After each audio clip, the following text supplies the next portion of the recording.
Israel और Iran के बीच चल रही जंग के ताज़ा हालात इस वीडियो में आपके सामने रखने वाला हूं। किसी एक टॉपिक पर वीडियो नहीं है, बहुत सारे टॉपिक हैं, बहुत सारी खबरें हैं। वीडियो में आखिर तक बने रहिएगा। बहुत आसान भाषा में सारी चीज़ें आप लोगों को बताने की कोशिश करूंगा। दोस्तों, इस वक्त ईरान अकेला है और जिन इस्लामिक देशों ने इस वक्त इजराइल के सामने ईरान को अकेला छोड़ दिया है, वो देश अपनी भी खैर मनाए। आने वाले दिनों में इजराइल इन देशों के साथ क्या कर सकता है, इसका एक नमूना आज आपको इस वीडियो में दिखाऊंगा। आज ईरान है तो कल ये देश भी होंगे। ईरान इतना लड़ तो रहा है इजराइल से, लेकिन और जो इस्लामिक देश है उनके अंदर इतना दम नहीं है कि वो ईरान की तरह इजराइल से टक्कर ले पाए। फिलहाल बहुत डिटेल से बात करेंगे इस मामले पर भी, लेकिन शुरुआत सबसे पहले रात के हमलों से करते हैं। इजराइल की तरफ से कल शाम ही कह दिया गया था कि कल रात ईरान के ऊपर एक बहुत बड़ा हमला किया जाएगा। इजराइल के तकरीबन 60 फाइटर जेट ईरान के अंदर घुसते हैं और ईरान के कई सारे एयरबेस को निशाना बनाते हैं। आपको मालूम ही है कि ईरान ने बहुत सारे अपने ठिकाने अंडरग्राउंड बना रखे हैं। बहुत सारे हथियार डिपो, मिसाइल डिपो अंडरग्राउंड हैं, तो उन्हीं को टारगेट करके इजराइल की एयरफोर्स ने हमले किए। बहुत सारी जगहों पर ईरान को नुकसान भी पहुंचा है। IRGC के कई सारे एयरबेस भी रात के हमलों में तबाह हो गए। 60 फाइटर जेट पहुंचे थे एक साथ। जैसे ही इजराइल के फाइटर जेट ईरान के अंदर घुसते हैं, पूरे ईरान के अंदर ब्लैक आउट हो जाता है ताकि इजराइल के फाइटर जेट को आराम से देखा जा सके। फिलहाल हमले लगातार दोनों तरफ से जारी हैं। इजराइल ने हमले किए, उसके बाद हमले ईरान ने भी किए हैं। और इस बार ईरान ने हमले करने के लिए जिन मिसाइलों का इस्तेमाल किया है, पहली बार उन मिसाइलों ने क्या कुछ किया है इजराइल के अंदर पहुंचकर, वीडियो में आगे जरूर देखिएगा। लेकिन पहले बात हम इजराइल के हमलों की ही कर लेते हैं।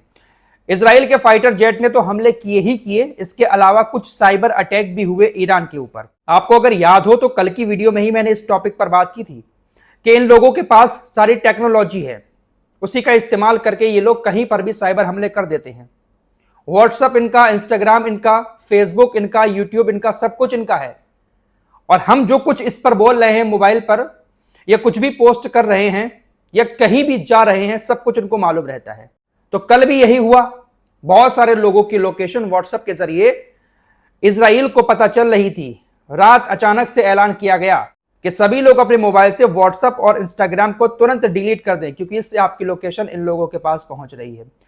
साइबर हमले लगातार जारी रहे। सारी की सारी वेबसाइटों ने काम करना बंद कर दिया। कुछ भी काम नहीं कर रहा था सिवाय उन वेबसाइटों के जो ईरान के अंदर ही बनाई गई हैं। बाकी कुछ भी ईरान के अंदर इंटरनेट पर काम नहीं कर रहा था। ईरान के अंदर जितने भी ATM लगे हुए हैं, ज्यादातर ATM ने काम करना बंद कर दिया। कोई भी पैसा नहीं निकल पा रहा था।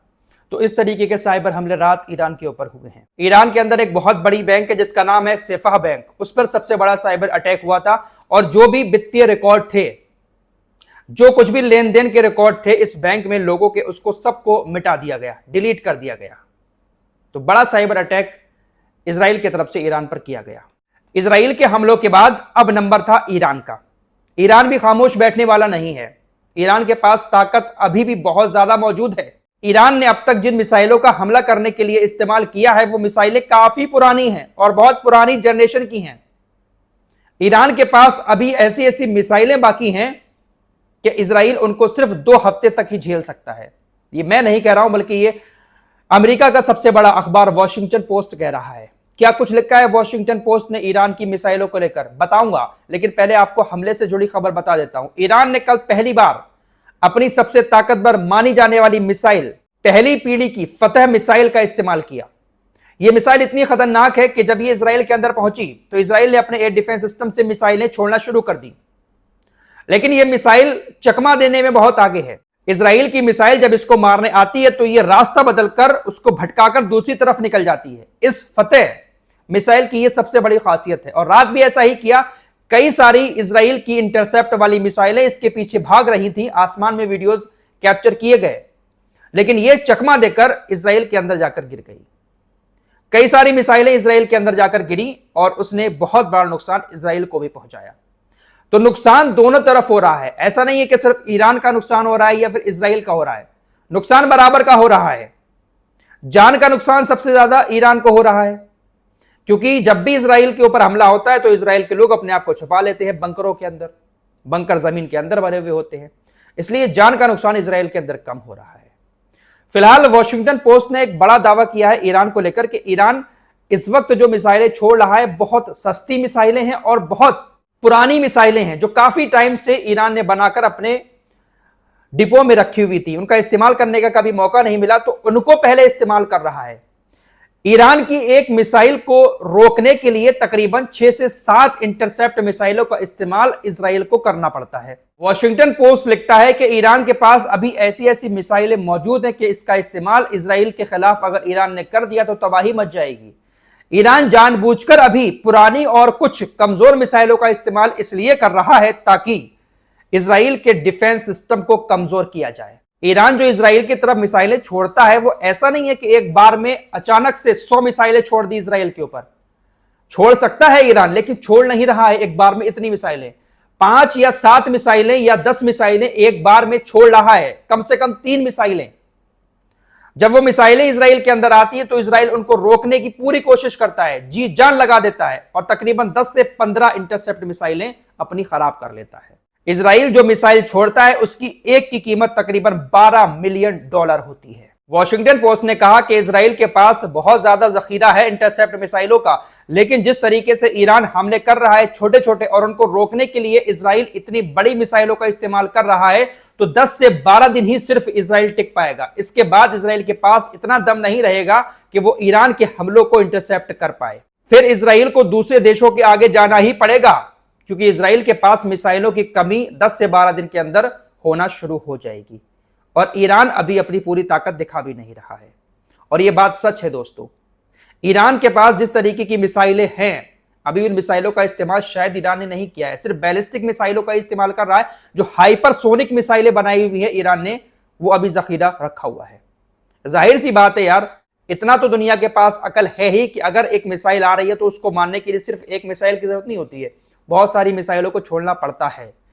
इसमें इजराइल का पैसा भी खर्च हो रहा है और मिसाइलों की भी कमी हो रही है। फिलहाल देखते हैं कि आगे क्या होता है। अगर अमेरिका इजराइल के साथ नहीं आता है तो इजराइल ज्यादा दिन टिक नहीं पाएगा, यह बात तय है। लेकिन पूरा साथ अमेरिका का है और अमेरिका शायद हो सकता है बहुत जल्द इस जंग में आ जाए। कल एक बहुत बड़ी बात कही है आयतुल्लाह खामेनी को लेकर डोनाल्ड ट्रंप ने कि हमें पता है आयतुल्लाह खामेनी इस वक्त कहां पर हैं, हम जानते हैं वो कहां पर छिपे हुए हैं। छिपे हुए नहीं है दोस्तों, वो अपने आप को सेफ किए हुए हैं। जैसे बेंजामिन नेतन्याहू बंकरों के अंदर रह रहा है, वो भी कहीं बंकर में छिपे हुए हैं, बंकर के अंदर रहते हैं। डोनाल्ड ट्रंप ने कहा है कि हम जानते हैं कि आयतुल्लाह खामेनी कहां पर मौजूद हैं, हम चाहें तो उनको मार सकते हैं लेकिन हम मारेंगे नहीं। हम चाहते हैं कि पूरी तरीके से वो सरेंडर कर दें, बातचीत से ही काम निकल जाए तो ज्यादा अच्छा है। हम चाहें तो मार सकते हैं लेकिन मारेंगे नहीं। डोनाल्ड ट्रंप की तरफ से लगातार पोस्ट किए जा रहे हैं इस मामले को लेकर, यही कहा जा रहा है कि हम सीजफायर नहीं करेंगे, ईरान को झुकना पड़ेगा।